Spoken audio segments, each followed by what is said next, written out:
A gente vai fazer um vídeo um pouco diferente hoje, a gente vai responder perguntas reais do mundo real, porque às vezes responder nenhum story ali do Instagram fica muito difícil de você elaborar e de você realmente explicar, e para algumas perguntas precisariam de uns 10 stories, então por que não trazer para vídeo e aí ficar aqui para toda a galera que realmente quer empreender, que quer crescer e quer estruturar o seu negócio aqui nos Estados Unidos. Pergunta do Marcel: Darley, com o mercado americano dando sinais de instabilidade, como você ajusta o seu planejamento para não só sobreviver, mas continuar crescendo? As pessoas, elas tendem a criar as empresas de acordo como o mercado está sendo estruturado, como o país está sendo estruturado. Os Estados Unidos, principalmente, a parte pública do país com a parte privada anda muito separada.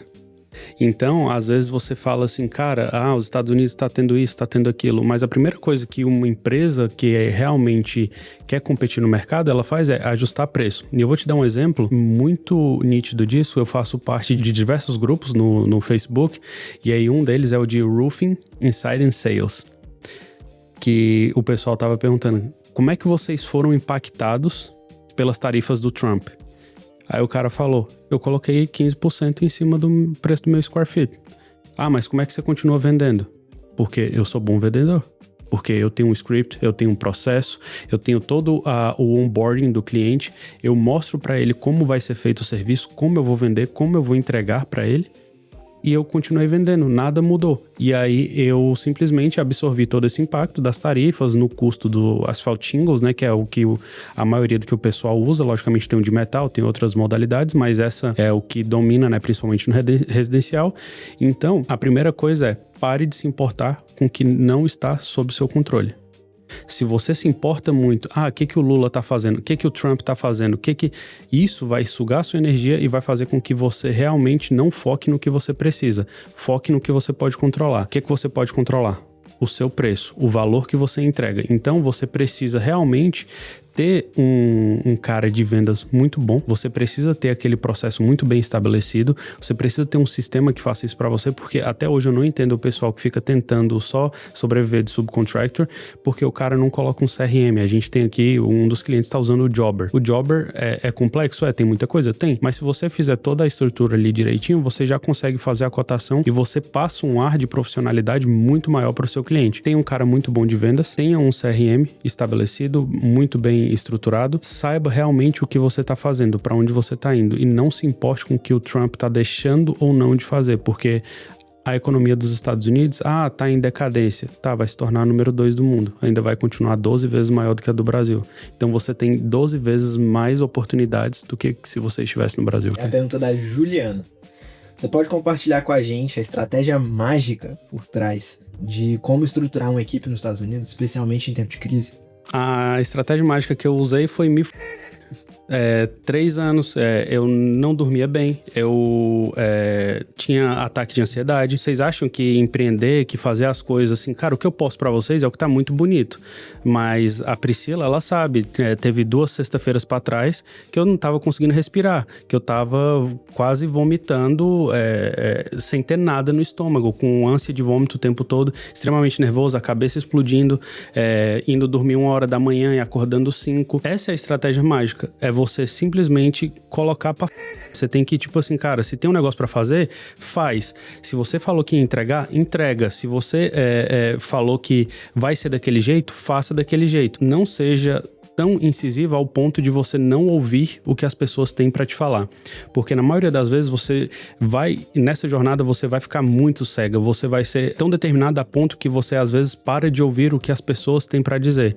E aí é aquela questão, saiba quem você está ouvindo também, mas ouça o ruído de fora na perspectiva de que aquela pessoa também quer te ajudar, porque eu vou te dar um exemplo. Na maioria das vezes, quando eu tô muito focado em algo, quando eu tô extremamente fascinado naquilo, a Priscila, que é minha esposa, sócia, cara, e se a gente fizer assim?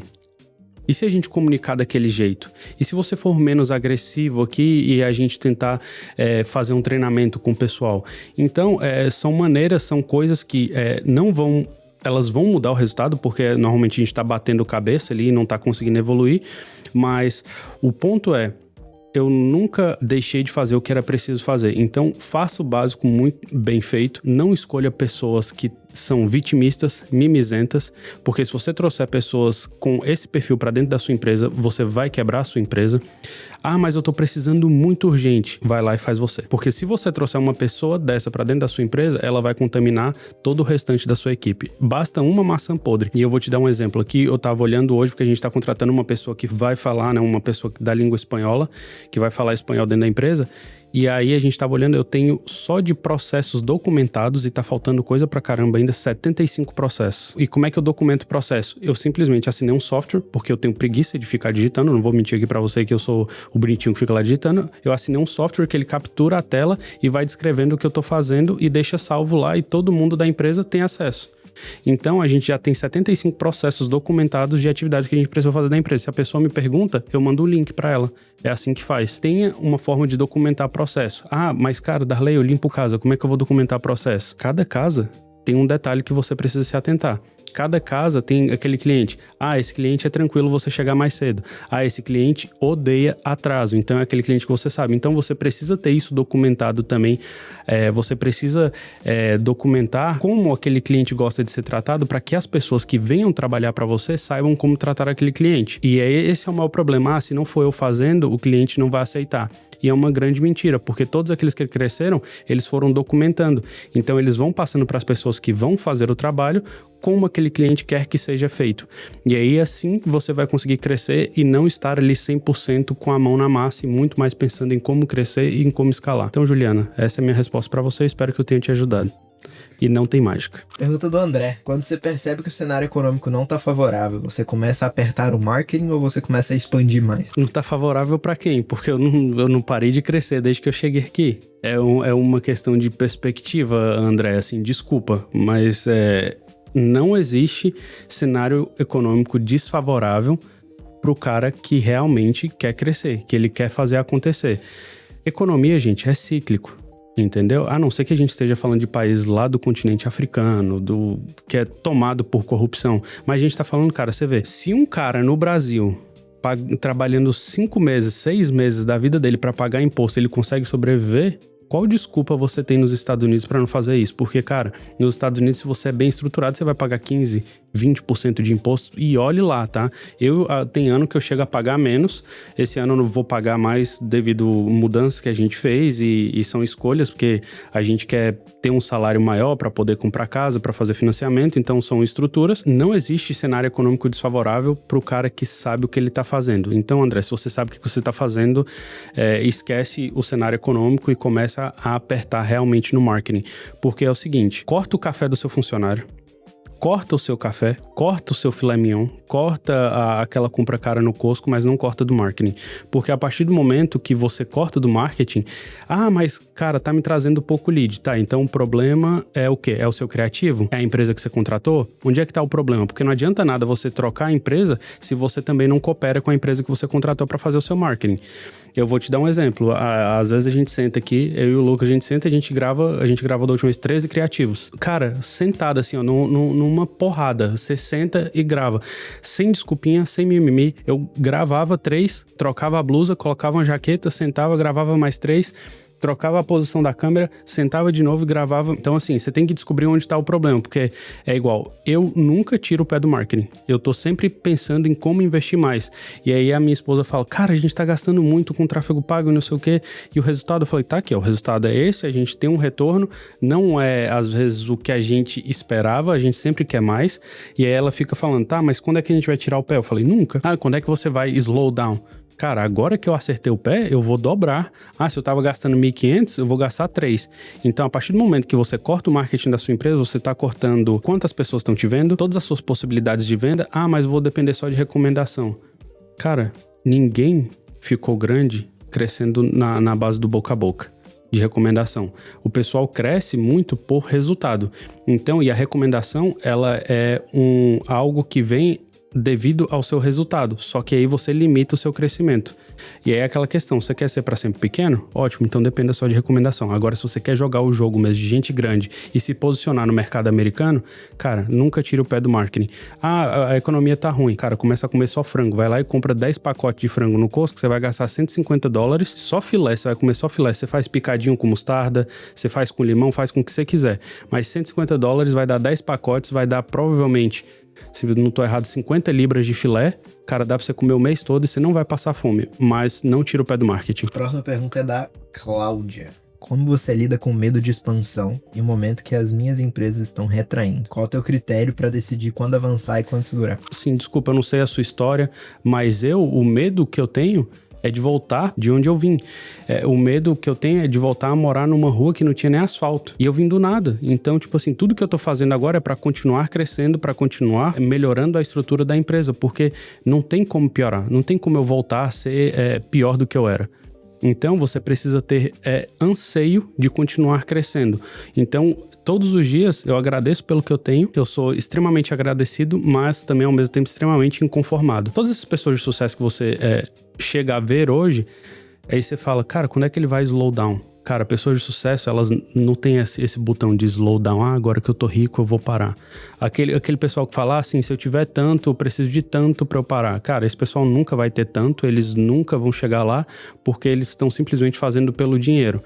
E o cara que é de sucesso mesmo, ele faz porque ele vê o negócio funcionando.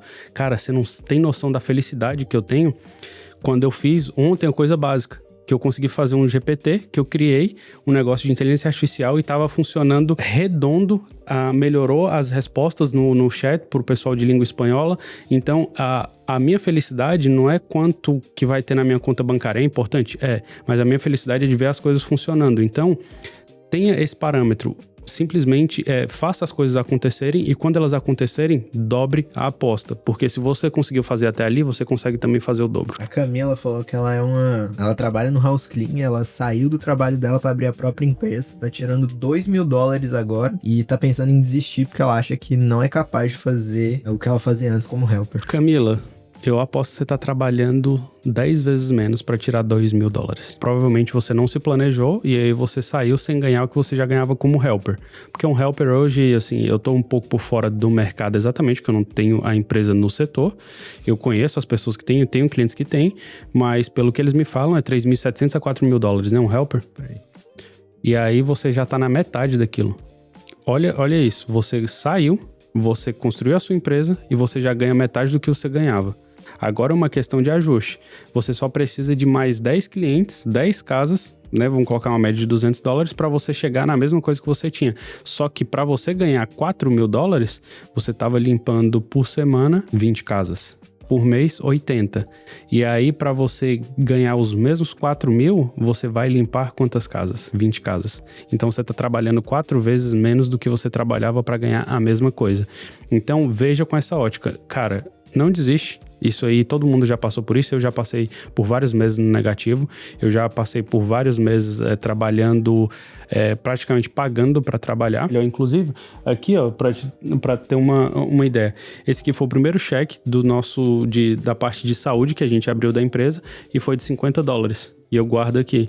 E hoje, tipo assim, teve um mês, no último mês a gente recebeu só dessa seguradora $8.200. Só dessa seguradora. E a gente trabalha com quase 100 seguradoras. Então, é uma questão de você não parar, você precisa continuar. Ache alguma coisa para você fazer, talvez dê uma ajuda em alguns trabalhos para você complementar a renda, mas sempre foque na sua empresa, porque o que é seu é muito mais estável. Pergunta da Fernanda. Eu tenho um negócio de festas aqui nos Estados Unidos. Todo mundo ao meu redor tem negócio de limpeza ou construção. Deveria desistir? Não. Eu não sei, sua pergunta, assim, desculpa, Fernanda, mas chega a ser até... eu não quero usar a palavra errada, mas é um pouco até boba a sua pergunta. Não é porque você está fazendo diferente que você não vai conseguir. Porque a sua pergunta deriva provavelmente de um medo, porque você está vendo um monte de gente fazendo a mesma coisa e a sua tendência de manada é ir lá e fazer a mesma coisa. Nem sempre o que todo mundo está fazendo é o que vai te fazer bem de vida, é o que vai fazer você crescer na vida. Para e pensa. No Brasil, o que o brasileiro ama? uma festa bem decorada. E o que tem de brasileiro hoje aqui que tem filho e que tem condição de pagar por uma festa decorada, que são coisas que eles nunca tiveram, os filhos dos brasileiros aqui, eles têm tudo, cara. Os caras com 16 anos já tem carro, aí tem o futebolzinho pra ir, aí tem chuteira do Ronaldinho, tem... Cara, os pais dão tudo. Por quê? Porque os pais não tinham acesso e eles não querem que o filho sofra da mesma forma que ele. Então você precisa focar na dor que você resolve. Você não vende festas, você vende momentos inesquecíveis, feitos para aquela pessoa naquele momento. Então, é simplesmente você ajustar e aí você vender essa questão desse sonho, desse momento para as pessoas, que os pais brasileiros não querem que os filhos sofram o que eles sofreram. Eles não querem que o filho não tenha uma coxinha, que não tenha um churro na festa, um bolo de qualidade, uma festa bem decorada. Então, foca nisso que, cara, é sucesso. Pergunta do Lucas. Quando você se sente pressionado a ser sempre o escolhido ou o herói, como você lida com essa expectativa sem perder a humildade? Eu não sei porque, tipo assim, eu sou muito... Eu taco foda-se, eu não quero nem saber se a pessoa acha que eu vou ser o herói dela, que eu vou salvar ela ou não. É muito uma questão de que você precisa fazer o que é melhor pra sua família. Se pra sua família... Quem é sua família, tá? Também, antes de eu falar. Sua família é sua esposa e seus filhos. O resto é parente. Você cria filhos pro mundo, então você também não pode dever satisfação para as pessoas achar que você vai resolver a vida dos seus pais. Se você puder, ótimo, vá lá e resolva, mas se você não puder, não sinta essa obrigação. Você primeiro precisa resolver a vida da sua família, que é sua esposa, seus filhos, se você tiver filhos, mas você não precisa ser o herói. Você precisa realmente resolver o problema dentro da sua casa. E eu sempre falo com a Priscila. A Priscila às vezes fala, nossa, mas tal pessoa... Falei, tá, mas eu consigo resolver? Não. Então não quero saber desse problema. Então foque no seu. Esqueça do que as pessoas esperam de você, porque você não deve nada para elas. Você deve somente para você. Então faça o que for melhor para você e esqueça do que as pessoas esperam de você. Pergunta do Gustavo. Se você tivesse que ensinar uma única lição sobre resiliência em negócio para alguém que tá começando do zero agora, qual seria? Ontem foi terça ou... Ontem foi terça, né? Foi terça. Hoje a gente tá gravando numa quarta-feira. Pode falar. Hoje é terça. Hoje é terça? Tá vendo? Primeira coisa, esquece que você não vai ter controle de nada, entendeu? A vida do empresário, assim, cara, você vai deixando ali a bagunça e você vai organizando no meio da bagunça. Ontem eu acordei, não tava bem mentalmente, não tava 100%. Eu falei, cara, não vou olhar o chat da empresa, vou deixar o pessoal cuidar, não vou monitorar eles, vou pra academia. Eu precisava meio que dar um choque ali no corpo, na mente, dar algum peso pra eu voltar pra cumprir minhas responsabilidades. Você fala, cara, eu não posso fazer isso. Mas se você não se forçar a fazer isso, você nunca vai fazer, de fato. Então você precisa de momentos para você recarregar a sua bateria, você recarregar você mesmo, para você dar aquele choque, para você voltar pro eixo, para você continuar firme. E aí, cara, vê o que você gosta de fazer. Vai jogar golfe, vai jogar tênis. E isso vai fazer com que você consiga vencer esses momentos difíceis, porque momentos difíceis você sempre vai ter. Não tem eu falar assim, minha vida é mil maravilhas. Quem tem dinheiro não tem problema. Todos eles têm problemas, eles só não têm problemas financeiros, mas tem a briga de família, tem a briga com o irmão, tem a briga com o pai, quem vai substituir o pai na empresa. Então só muda o tipo de problema, e aí todo mundo passa por problema, e aí é aquela questão que entra. Cara, para você ter resiliência, você precisa estar bem com você mesmo. E como é que você fica bem com você mesmo? Tenha momentos que você possa recarregar a sua mente, o seu corpo, fazendo o que for melhor pra você, algo que você realmente gosta. Última pergunta da Beatriz. Qual foi o maior erro que você cometeu nos últimos 2 anos e como você transformou isso em aprendizado? O maior erro, Beatriz, foi bem recente, foi contratar um influenciador, deixar de investir em mim mesmo. Porque se eu quero ter os resultados da forma que eu espero, eu preciso investir na minha marca pessoal. A gente contratou um influenciador com um público extremamente qualificado, vamos dizer assim, é o público talvez classe D, pessoal que atrasa pagamento, que, enfim... Foi um erro muito grande, a Priscila falou para eu não fazer, eu fiz, paguei caro, né, em dinheiro, mas hoje foi uma lição que fez com que eu esteja fazendo isso aqui. Eu falei, cara, eu posso fazer também, então vamos fazer da maneira certa, vamos construir a marca e vamos realmente dar uma cara para a empresa.